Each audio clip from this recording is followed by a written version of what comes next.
이렇게 많이 참석해 주셔서 정말 고맙습니다. 그리고 우리 국민의 명령 회원 여러분, 혁신박통합 회원 여러분, 고맙습니다.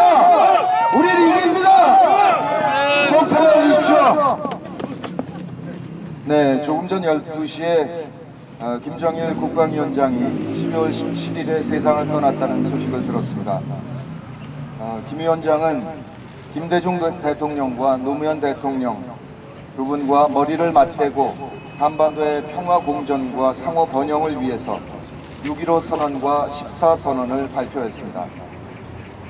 이 정신은 이후에도 반드시 존중되어야만 합니다. 모든 것을 떠나서 같은 민족 구성원으로서 삼가 조의를 표하며 평화 공존을 바라는 국민들의 뜻을 받들어서 우리 정부가 지혜롭게 대처하기를 바랍니다. 시민 여러분 반갑습니다. 문성글입니다. 안녕하십니까? 네, 전 이 자리에서 내년 1월 15일 민주통합당 첫 지도부 선거에 출마할 것을 선언합니다. 저는 2002년 노무현 후보를 돕고 나서 국민께 드린 약속대로 제 본업인 배우로 돌아갔습니다. 그렇지만 이번엔 그렇게 하지 않고 적극적으로 참여하겠습니다. 가슴이 아팠습니다. 서민의 아픔을 보듬고 나누려 했던 김대중 노무현 대통령님, 그렇게 애타게 갈망하고 우연 최루탄 속에서 피 흘리며 쟁취했던 민주주의가 후퇴하는 이 시대가 서러웠습니다. 특히 노무현 대통령 서거 이후 많은 분들께서 망연자실한 채 주저앉아 있었습니다. 그러나 언제까지 뒤돌아보기만 할 수 없습니다. 일어서겠습니다. 다시 시작하겠습니다. 지난해 8월 여기 대한문 앞에서 저는 국민 여러분께 야권 대통합을 제안했습니다. 오늘은 밀란이라 부르지만 내일은 성공한 시민혁명으로 기록될 것이다. 이렇게 선언하면서 첫 발을 내디뎠습니다. 당시 주변에선 그게 되겠냐, 가능하겠냐 이렇게 하셨습니다.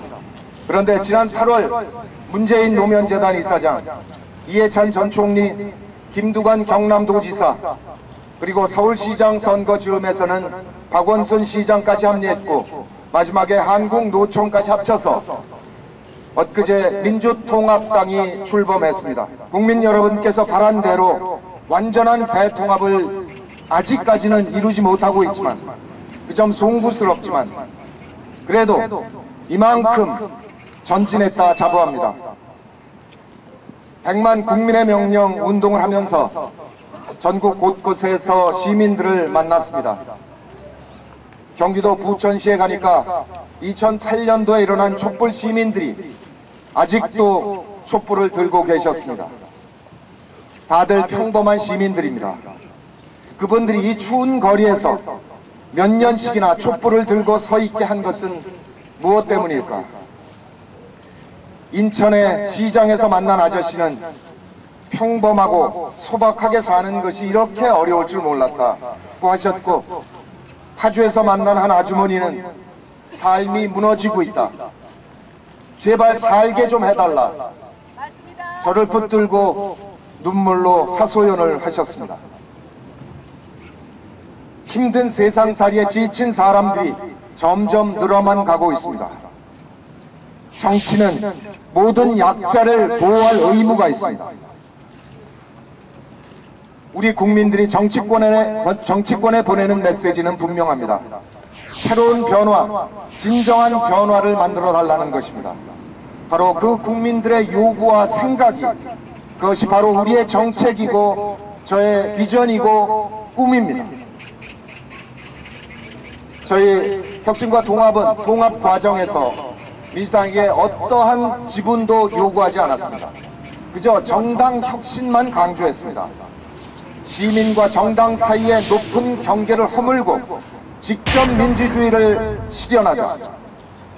20, 30대와 소통하기 위해서 기존의 오프 정당에 온 정당을 탑재해서 정당에 입당하지 않아도 정당 지도부 각급 공직 후보를 시민이 직접 뽑아내도록 하자. 젊은이들이 스스로 문제를 고민하고 해결하는 젊은 정당을 만들자. 그 한 방법으로 35세 이하 청년에서 4명을 뽑아서 국회에 보내자. 그중 1명은 최고위원으로 임명하자. 이제 이것이 합의가 됐고 실천 단계에 들어갔습니다. 건국 이래 우리 현대사를 보면 4.19 혁명, 반유신 투쟁, 5.18 광주 민주화운동, 87년 6월 항쟁에서 2002년 시민들의 선거혁명, 그리고 탄핵, 소고기 촛불에 이르기까지 시민 세력이 점점 강화되어 왔습니다. 2000년 이후에 인터넷망과 최근 스마트폰 보급이 본격화되면서 지식과 정보의 독점도 깨졌습니다. 우리 역사에 시민혁명은 없었지만 시민혁명에 버금가거나 또는 그보다 월등하게 시민 세력이 강화되고 있습니다. 저는 이 변화를 정당권이 반드시 안아내야 한다고 생각합니다. 이번에 합의된 혁신된 정당의 내용은 정당의 주인이 시민이라 선언하고 있습니다. 이번 민주통합당 첫 지도부 선거는 시민이 주도하는 새로운 정치의 첫 단추가 될 것입니다. 이제 막 설계에 들어간 민주통합당 1년 반 동안 저는 혁신적 통합정당의 밑그림을 구상하고 제시해왔습니다. 그 설계가 민주통합당에 안착되도록 해야 합니다. 시민들은 2008년 소고기 촛불, 희망버스, FTA 비준 무효 시위를 벌이고 계십니다. 수십만 명이 몇 달을 촛불을 들어도 저들은 꼼짝하지 않습니다. 우리 시민들은 다짐합니다. 내년 4월에 표로 심판하겠다. 옳습니다. 그렇게 하셔야 합니다. 그렇지만 민주진보 진영의 정당들이 충분한 자격을 갖지 못한 후보를 공천하면 어떻게 하시겠습니까? 한나라당을 선택할 수 없어서 또다시 어쩔 수 없이 민주진보 정당 후보를 선택하셔야만 하겠죠. 이번의 정당 혁신은 그것이 아닙니다. 바로 공직 후보 공천권을 완벽하게 시민 여러분께 돌려드리는 것입니다. 이제 모든 후보를 시민이 선출할 수 있는 시대가 된 것입니다. 이제 공은 우리 시민들에게 넘어왔습니다. 이번 민주통합당 당대표 경선은 대의원 30% 그리고 시민과 진성당원 70%로 결정합니다.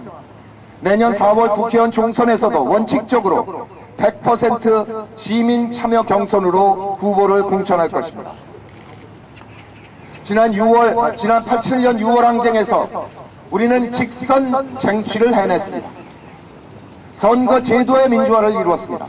그렇지만 민주진보 진영을 대의해야 될 정당이 당내 민주주의를 해내지 못함으로써 후보를 시민들이 직접 공천할 수 없었습니다. 이제 마지막 단계입니다. 정당 민주화를 이뤄냄으로써 87년 6월 항쟁의 시민혁명을 한 단계 더 높이는 것입니다. 이제 제도를 만들었습니다. 시민 여러분들이 참여해 주시지 않는다면 이 제도는 아무런 의미가 없습니다. 이 제도가 제대로 굴러갈 수 있도록 시민 여러분 적극적으로 참여해 주시기를 간곡히 호소드립니다. 민주통합당 시민경선인단에 참여해 주십시오. 여러분 한 분 한 분으로 부족합니다. 주변에 친지들 아는 분들 100명, 1000명이 시민선거인단에 꼭 참여할 수 있도록 권유해 주시기 바랍니다. 시민 우리가 참여하면 바꿔낼 수 있습니다. 총선에서 민주진보 진영이 안정적 다수당을 이룰 수 있습니다. 그러면 내년 6월에 국회가 개원되는 즉시 국정조사권을 발동해서 이명박 한나라당 정권의 적폐를 완벽하게 뒤집어 엎어낼 수 있습니다. 그 힘으로 우리는 12월 반드시 민주진보 정부를 세워내겠습니다. 김대중 노무현 대통령 정부보다 더욱더 강력해서 더욱더 진보적인 정권을 만들어낼 수 있습니다. 시민 여러분, 제가 앞장서겠습니다. 시민 여러분, 함께 전진해 주십시오. 완전히 달아엎는 것입니다. 이 나라 민주주의를 위해서 시민 여러분 적극적으로 참여해 주십시오. 고맙습니다.